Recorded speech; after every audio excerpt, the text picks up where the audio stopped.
Malayo ka. Ganyan. Magandang tanghali po sa mga batang gapan. Ito, naka-live po kami ngayon. Mayroon kami magandang balita na sasabihin dito sa mga taga-gapan. Pero hayaan po muna nyo, nabatiin namin ngayon ng Happy Three Kings. Maligayang kapistahan po ng 3 hari. Ito yung isa sa pista na pinagdidiwang natin dito sa lungsod ng Gapan bukod sa Divina Pastora. Pag Piestang Mayo, ito po yung Piestang 3 hari na tinatawag natin. Kasama ko po ngayon, andito po si Konsehal Nani Iyo. Ayun po sa dulo. Pakita mo, James. Kumuhay ka, Konsehal Nani. Magandang araw po, magandang araw. Ayan po si Konsehal Jeff Bautista. Happy Three Kings po. Ayan po si Konsehal Sir Padianos. Happy Three Kings. Si Konsehal Pete de los Santos. Ayan. At katabi ko po si Vice Mayor Dodong Bautista. Happy Three Kings. Okay, andito po sa katabi ko rin si Konsehal Arnel Texon. Happy Three Kings. Si Konsehal Tagat de Guzman po. Happy Three Kings po. Tsaka po si Konsehal Perry Happy Hernandez. Three Kings din po. At saka ang ating ABC President, si Kapitan Danny Happy Three Kings po. Mariano. Happy Three Kings.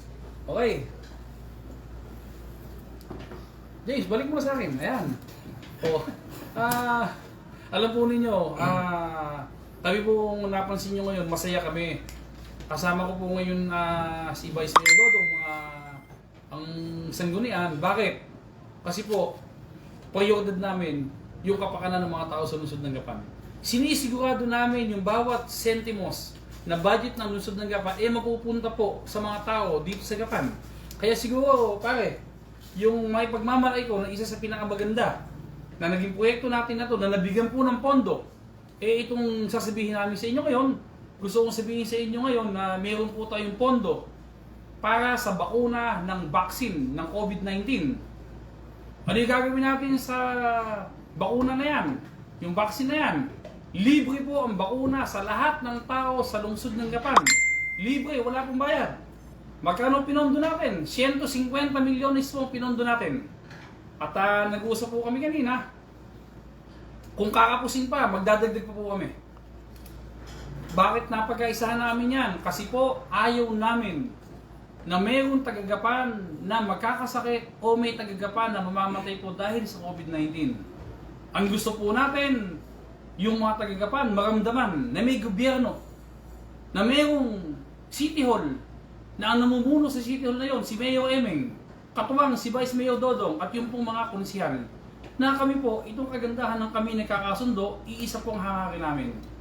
Kaya ibinabalita ko po sa inyo, sa mga tao sa lungsod ng Gapan, na meron po tayong bakuna. Libre po yan. Libre. Walang babayaran. Lahat ng mga tao na mamamayan na lungsod ng Gapan. Sino ang priority natin? Ang priority po natin dyan, yung mga frontliners, number 1 dyan, nurse, doktor. Alam nyo, kung makikita po ninyo kung gaano hirap nila, gaano sakripisyo nila, na yung pamilya nila, second priority na lang po nila halos. At tinatanungan po natin sila ng utang na loob. Salamat sa frontliners. Ayan po number 1 na babakunahan natin pag dumating yung bakuna, ang frontliners. Susunod yung ating mga magulang. Yan po yung mga senior citizen na talaga naman pong number 1 na delikado sa COVID-19 na yan. Susunod po natin na isa sa priority yung mga guro, yung mga teacher, yung pong mga tricycle driver na nakalantad sa kalsada, na nakikihilubilo sa mga tao na pwede magsali ng virus sa kapwa nila. Pati po yung mga estudyante. Yan lang po yung ating mga priority. Pero lahat po ng tao na naninirahan sa Gapan, entitled po kayo. May karapatan kayo doon po sa vaccine na yan. Kaya ayun po, ito kami. Binabalita namin sa inyo. 150 million pesos po ang pondo natin dyan. Kung kailangan dagdagan, dadagdagan po natin. Dahil ayaw po natin na maramdaman ng mga batang Gapan na mukha tayong kawawa, na tayo po gusto natin magpabakuna, wala tayong pambakuna, at hindi po tayo makabili. Ang gusto po natin, mahirap, mayaman, pantay-pantay po dito sa lungsod ng Gapan.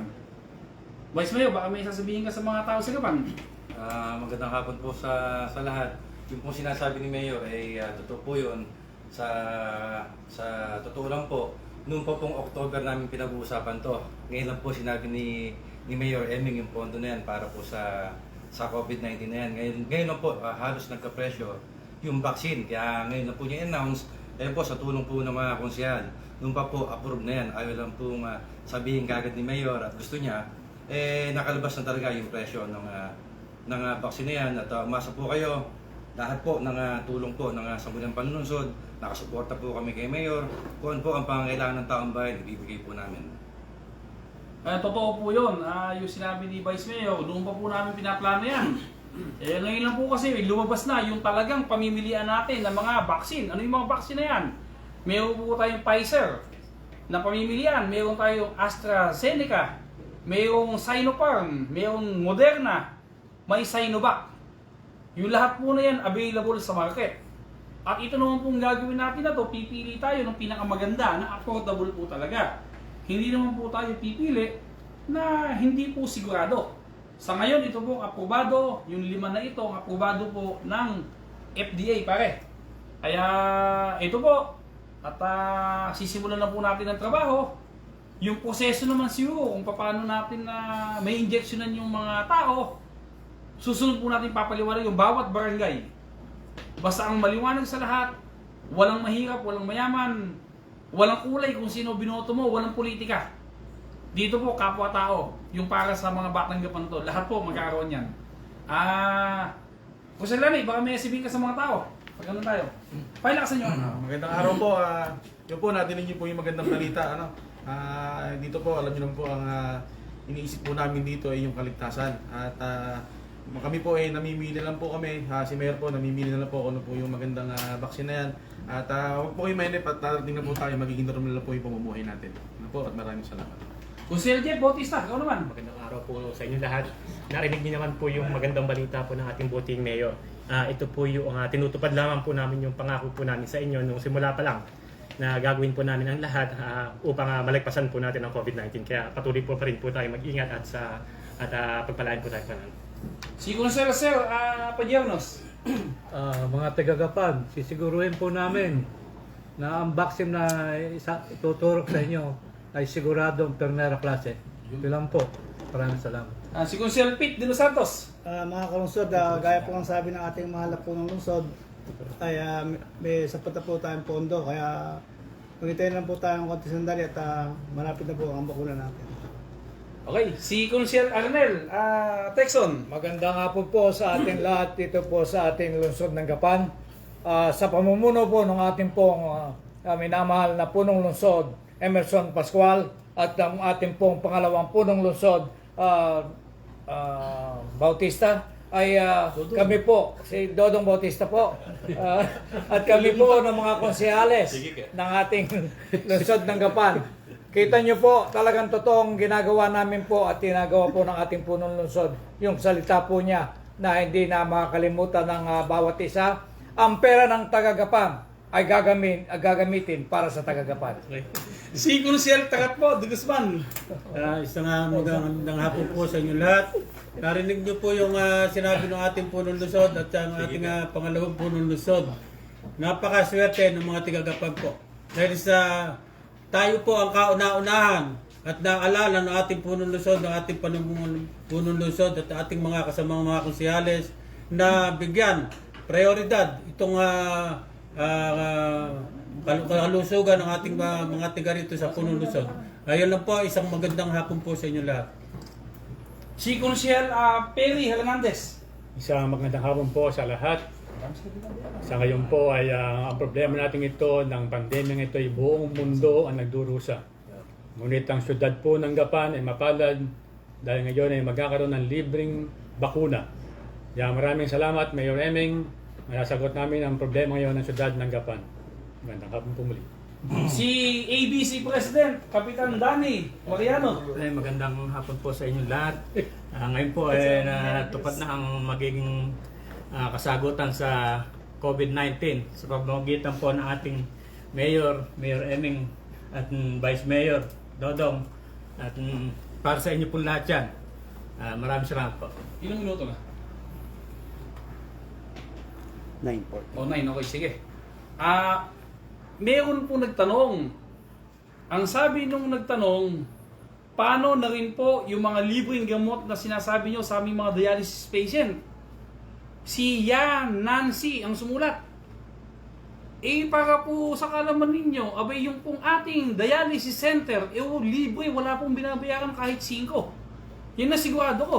Sigurado po ba na kayo yung nagpapadialysis dito sa libreng dialysis center ng Gapan? Kaya nga po ang naging pangalan, libreng dialysis center ng lungsod ng Gapan, pumapasok pa lang kayo, natatanong nyo pa lang, alam nyo na agad na libre. Wala pong bayad yan. Kung may tanong ka, magbunta ka sa akin, anytime. Mag-uusap tayong dalawa. Ang sigurado ko po, walang bayad kahit 5 ang dialysis center ng Gapan. Libre po yan sa mga nagpapadialysis. Okay, pare, bago tayo matapos. Karagdagan lang po. Baka po nagtataka kayo bakit siya kinuha namin yung 150 million na yan. Yung pong 150 million na yan, pera po ng lungsod ng Gapan yan, hindi po inutang yan. Ang sabi nga po ni Mayor Emeng, may mga konti kaming project na medyo madidelay ng konti, pero tandaan mo Eka, matutuloy din yan. Mas mahalaga ang buhay ng taga-Gapan kaysa sa mga proyekto na yan. Pero tandaan nyo po, lahat po ng project ni Mayor Emeng, tuloy pa rin po yan. Ayun, salamat Vice Mayor, salamat mga konsihal. Alam po ninyo, sa totoo lang, hindi ko naman kayang gawin lahat ng yan kung hindi po sa tulong ng sanggunian. Kaya ako po, nagpapasalamat ako, pasalamatan din natin ng mga taga-Gapan.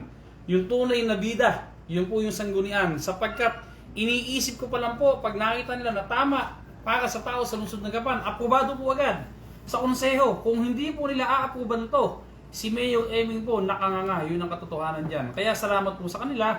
At gusto ko din ibalita sa inyo na yung dinami-dami ng proyekto na ginagawa natin sa lungsod ng Gapan, pati yung bakuna na ito, na COVID-19 vaccine na ito po ay walang utang. Okay, maliwanag to. Hindi po nangunguta ang lungsod ng Gapan magbuhat nung ako naging mayor. Second term mayor na po ako, wala tayong inutang pare. Okay? At binabayaran pa po natin yung inutang ng mga nagdaang mayor dito sa lungsod ng Gapan.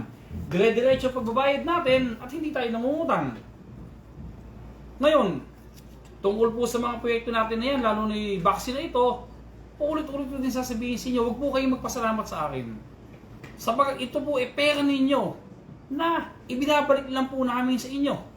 Kami lang po nag-aasikaso na ginagamitan namin ng konsensya, ginagamitan namin ng puso, sapagkat hindi namin nakakalimutan na nung panahon ng kampanyahan, hiniling po ninyo na bigyan kami ng pagtitiwala. Yung pagtitiwala po na yon, inihatan ninyo sa aming mga balikat. At yung pong inihatan nyo sa aming mga balikat na trabaho na yan, pinahalagahan po namin. Sinumpaan po namin, hindi lang sa taong bayan, bagkus po sa Panginoon Diyos. Kaya umasa po kayo na lahat po ng magagawa namin ay gagawin namin para po sa kapakanan ng tao dito sa lungsod ng Gapan. Kaya ayun po, taas na po namin binabalita sa inyo paulit-ulit. May vaccine ang lahat ng tao sa lungsod ng Gapan. Maging mayaman ka man, maging pinakamahirap ang tao sa Gapan, ibinoto mo man si Mayor Emeng o hindi mo man ako binoto, pantay-pantay po tayo dito.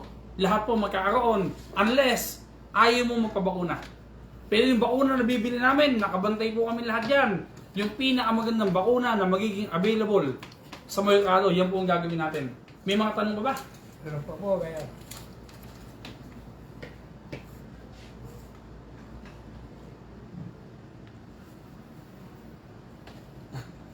Sabi ni Maribik Dancel Romero, bakit po wala kayong face mask saka wala din social distancing? Ito wala ako. Kasi po, kung mag-face mask kami, hindi nyo kami maintindihan. Wala nga kaming mic eh. Okay, at saka nagpa-swab test po kami lahat. Okay, maganda, negative kami. Alam nyo, hindi lang kakasya, maliit ang pwesto. Pagkatapos ito, hiwa-hiwalay na kami. 1 metro ang pagitan namin. Opo, hindi kami nandidiri sa isa't isa, nag-iingat po kami. Sana, ganun din kayo. O may isa pang tanong. Galing kay Rica Cruz de Sir. Sir, kahit po ba di taga-Gapan, pwede magpa-dialysis dyan? Taga saan ka ba? Taga saan ba to? Taga San Leonardo? Kabilang tulingan lang naman eh. O hige, lahat ng taga San Leonardo na may sakit na nagpapa-dialysis, libre po kayo dito sa Gapan. Okay? Bibigyan ko pa kayo ng pera pambili ng gamot. Okay? Mga taga San Leonardo, mahal na mahal po kayo ni Mayor Emeng. Alam po ng Diyos yan. Tawid ilog lang eh. Ayun lang, hindi mo ba? Welcome mga taga San Leonardo dito sa Gapan. May tanong mo ba yan?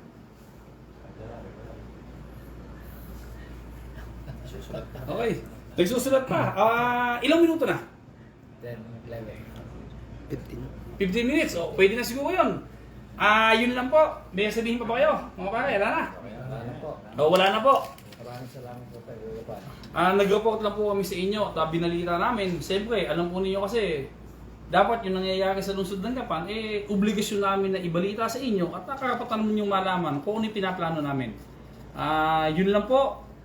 Magpapaalam na po kami sa inyo. Ako po patuloy na mag-report sa ibang mga araw. Basta tandaan po ninyo. Ayun, mag-ingat po kayo. Ingatan nyo yung sarili tulad ng pag-iingat ninyo sa inyong mga pamilya. Ito po hindi para sa atin, para sa ating pamilya. At pahalagahan po natin ang ating kalusugan. Andito po ako, si Vice Mayor Dodong, ang mga konsihal. Mahal na mahal po namin kayo. Ipagmalaki po natin, tayo ay Batang Gapan. Pagpalain tayo ng Panginoon Diyos. Salamat po. Ikot po, James. Salamat po. COVID ka lang. May vaccine kami. Isa pa. 1, 2, 3. COVID ka lang. May vaccine kami. Salamat po.